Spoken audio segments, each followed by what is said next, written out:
Kang Ustad punten bade tumaros. Upami imam lepat dina etangan rakaat, makmum kedah sujud sahwi atanapi henteu? Hatur nuhun. Jawabanana, upami si imam na sujud sahwi, wayahna eta si makmum kudu milu sujud sahwi. Sakumaha keterangan dina kitab Tuhfatul Muhtaj, juz kadua halaman 184.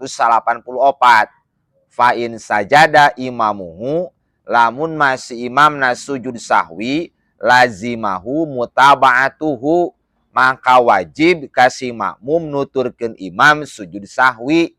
Wa ilam ya'rif annahu saha, sanajan si makmum teu apaleun bahwa si imam kungsi ngalakukeun poho dina bilangan rakaat, atawa sanajan si makmum teu apaleun si imam kungsi ngalakonan sabab-sabab sujud sahwi.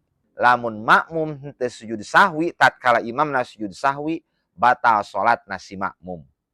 Wallahu a'lam bishawab.